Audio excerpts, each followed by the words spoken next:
मुझे कब्र से बाहर निकालो, मैं जिंदा हूँ। सपने दे रहा रोज के अरे मम्मी मैं जिंदा हूँ, मुझे चौंकाड़वा दिया था ने, मुझे नहीं करवा तो ले। वो बेटा जो मरने के बाद माँ के सपने में आया और बोला, माँ मैं जिंदा हूँ, मुझे कब्र से निकालो।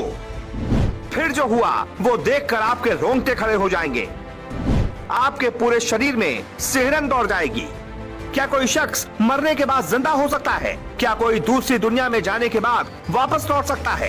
क्या कोई मृतक खुद ये बता सकता है कि मैं जिंदा हूँ, मुझे बचा लो? आप सोच रहे होंगे कि हम ये क्या पूछ रहे हैं, ये क्या बोल रहे हैं, तो आपको बता दें ये हम नहीं, उत्तर प्रदेश का पूरा हाथरस पूछ रहा है, क्योंकि यहाँ एक बेहद ही चौंकाने वाला मामला सामने आया। हाथरस के नगला चौबे इलाके में 29 मई को एक लड़के की सांप के काटने से मौत हो गई थी। 18 साल के युवक को सांप ने डस लिया था, जिसके बाद परिवार के लोग उसे सदर अस्पताल लेकर पहुंचे, लेकिन डॉक्टरों ने उसे मृत घोषित कर दिया।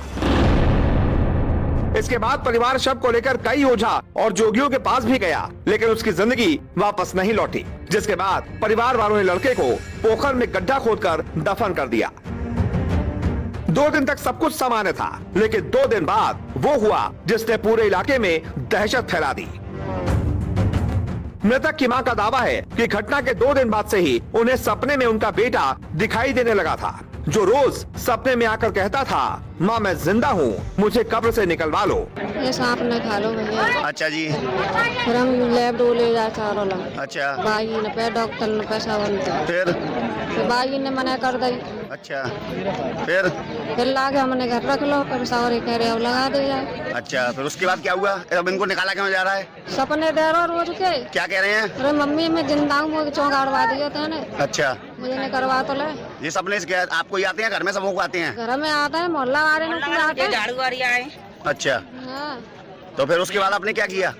मैं भैया दिल गवाई ना कही, हम तो फिर हम तो कहते ही निकालो चूरा। अच्छा। सिर्फ माँ ही नहीं, पूरे मोहल्ले में आसपास के कई लोगों को मृतक ने सपने में आकर यही कहा कि माँ मैं जिंदा हूँ, मुझे कब्र से निकलवा लो। पूरे मोहल्ले में ये जानकर दहशत फैल गई। इसके बाद आनन फानन में अगले ही दिन प्रशासन की अनुमति से कब्र खोदी गई, लेकिन फिर जो हुआ वो देखकर सब चौंक गए। कब्र में मृतक की लाश मौजूद थी और वो पूरी तरह सड़ चुकी थी, जिसकी वजह से लोगों ने वापस उस लाश को गड्ढे में डालकर ऊपर से मिट्टी डाल दी। ये आप बॉडी को निकाल रहे हैं? क्या पोजीशन है उसकी? बिल्कुल सड़ी हुई बॉडी है। अच्छा। फिर ये लोग बोल रहे हैं कि निकालो निकालो। हमने इन लोगों से बोल दिया था, मैंने की भाई बॉडी सड़ी होगी तो हम लोग निकाल नहीं पाएंगे। अच्छा। इन लोगों से बोल दिया, मैंने की हाथ इसका निकलेगा और मैंने की पूरी बॉडी सड़ी हुई है आपकी, अगर आप लोग और प्रेशर गिर रहे हैं तो हम निकाल देंगे, ऐसी कोई बात नहीं है। निकालो ना भैया फिर। तो अब क्या पोजीशन है? अब बिल्कुल पोजीशन ये है कि सड़ी हुई बॉडी है।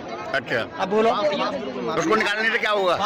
हमें ना मालूम क्या होगा, वो इन लोगों को मालूम। युवक की मां के मुताबिक यही सपना उनके 12 और भी रिश्तेदारों को आया था।